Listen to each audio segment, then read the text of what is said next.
accident. Okay, what I would like you to do with graphing exponential functions is find first the point on the graph that makes the exponent 0. And I want you to graph around that point. So in this case, the exponent is just x. So what would make the exponent 0? 0. So we're going to do an xy table. And I'm going to put 0 in the middle. Now, the reason I want you to use the exponent at 0 is because it comes out nicely. If I plug in 0, I get 1/4 times 8 to the 0. Well, what's anything to the 0 power? Oh, Daniela got it. And the rest of you are like 0. No. And Brindy, they showed me 1. Anything except for 0 itself. So to the 0 power is 1. So we get 1/4 times 1, which is just 1/4. Or for graphing purposes, we might want to write 0.25.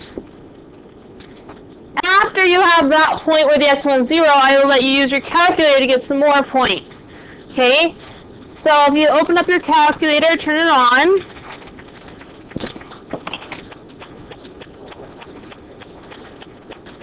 Let's see here.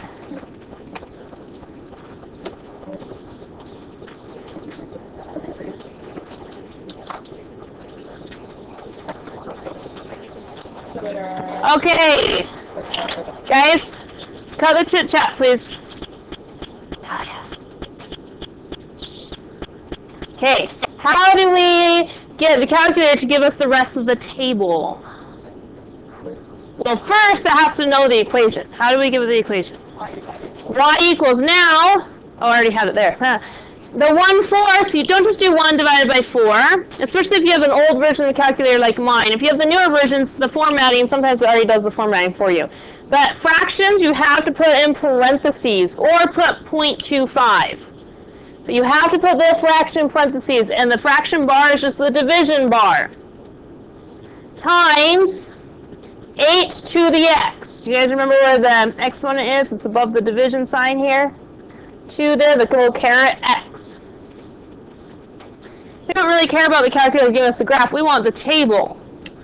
So Brandon, how did you say earlier how to get the table? Second graph, because in blue above the graph button it says table, right? So second table. And what I'm looking for is, if I want 0 in the middle, I need a couple smaller and a couple bigger. So I'm looking at about -2 to +2 on my x's. And it looks like on my screen I can see those. If you can't see them on your screen, just arrow up or down depending how your screen is. Okay? And we're going to get the decimals. Okay, Rekha, what is the y coordinate for the when x equals -2? 0.00 what? Okay, yeah, rounding. Yeah, that's probably fine. What about -1?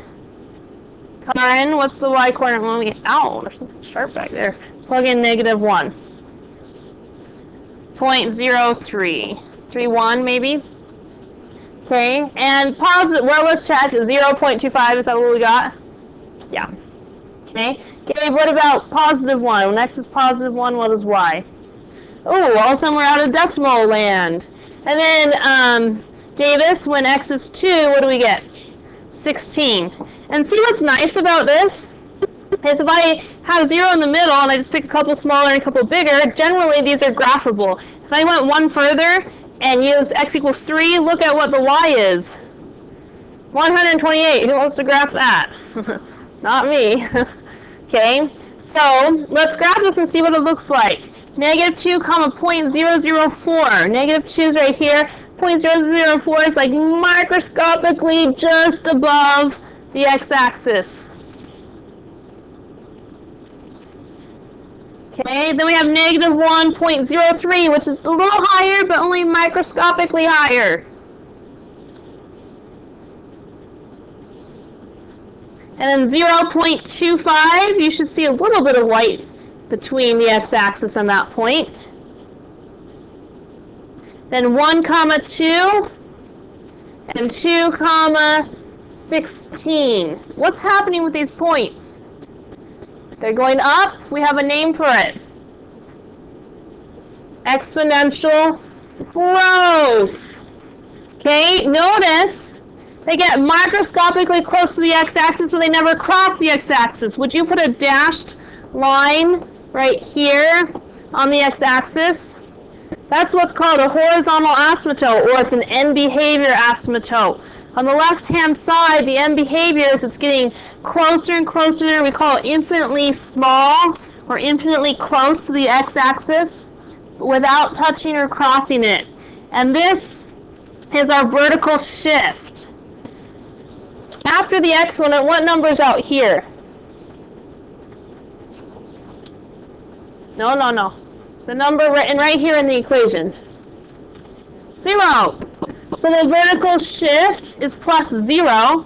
So that affects your horizontal asymptote. If we have a vertical shift, your horizontal asymptote is going to be moving.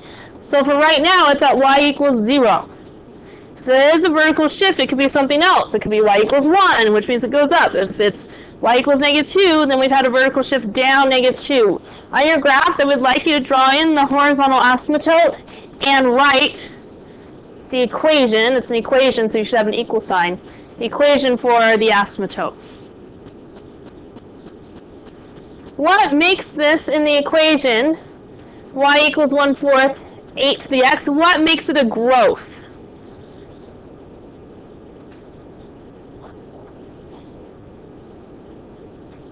I've heard exponent, I've heard 1/4. That's the only thing you haven't listed. The what? The 8. It's the base that makes it a growth. When the base, if you watch the video, which maybe because so many people left, maybe I didn't remind you, I don't know. When the base is greater than 1, it's a growth. That's how you should be able to know that without even graphing it. You just see the base is an 8, you should know it's a growth because it's greater than 1. Okay, let's look at, how about number 8? No, 7. Flip it over to the back, please, number 7. And on your problems, each problem should have the table, you should have the plots clearly plotted with the curve, and your horizontal asymptote drawn and labeled. Let's look at number 7. Again, I want you to graph it around where the exponent is 0. This time, the exponent says x plus 1. What would make the exponent 0? -1 would make it 0. -1 plus +1 is 0. So on my table, I'm going to put -1 in the middle. So if I plug that in, I get 5 times 1/2 to the -1 plus 1, and then outside that, -1. Which gives me 5 times 1/2 to the 0. And anything besides 0 itself, raised to the 0 power, is 1. So this is really 5 times 1. Look how nice that comes out. No decimals. I forgot the -1. So when we plug in -1, we get 5 minus 1, which is 4. After you have that point, I'd like you to use your calculator to get the others. -2, -3, a couple smaller, and a couple bigger. But I want the center of our graph to be focused on when the exponent is 0. Again, fractions should be in parentheses. Another thing is if there are multiple pieces to like a denominator or a numerator or an exponent, you should also put parentheses. So we go back to y equals 5 times 1 divided by 2, or you could put 0.5, raised to, what happens if I do this? X plus 1. What am I telling my calculator the way I've written it here?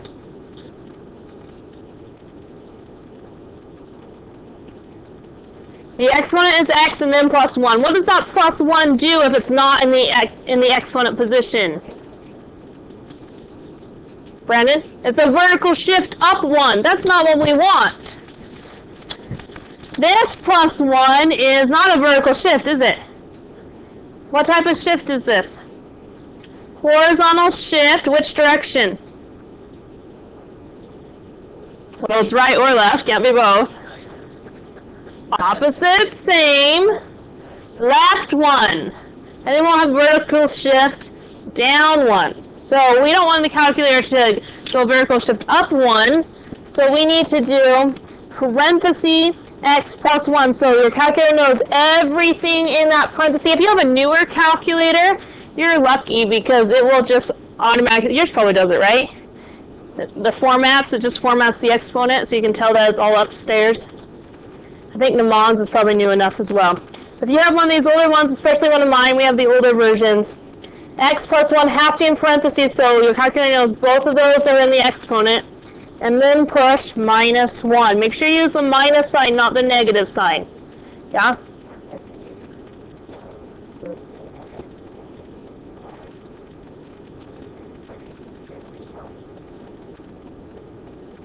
Did you push the minus 1 at the end of your equation?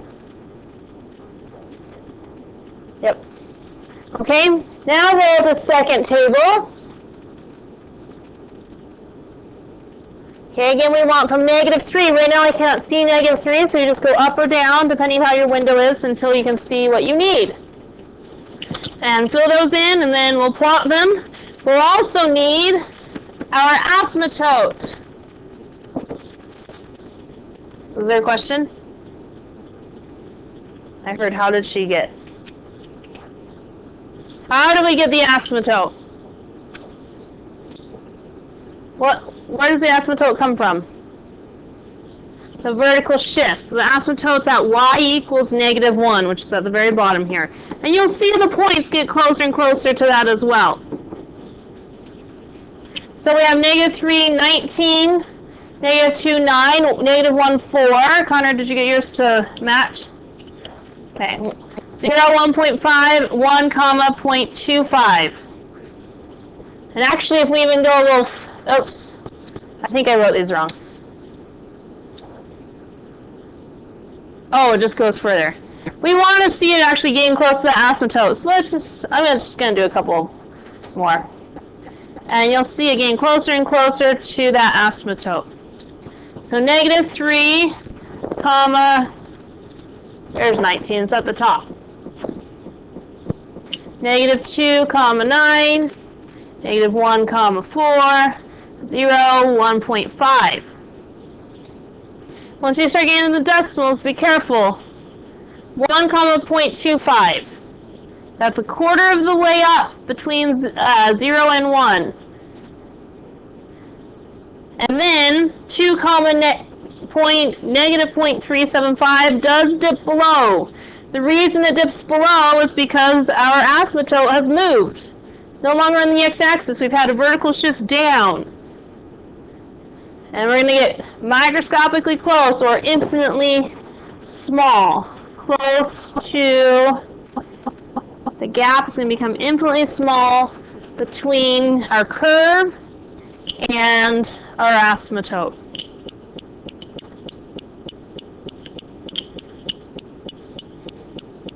What type of a graph is this?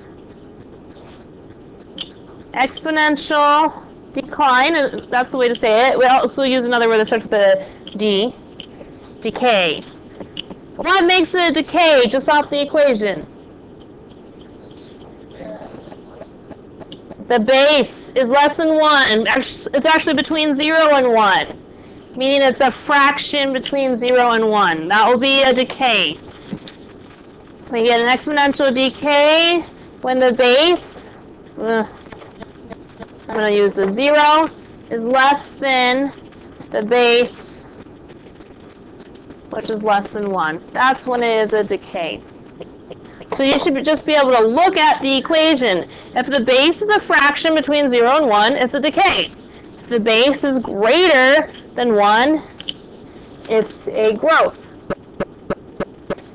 All right? Any questions?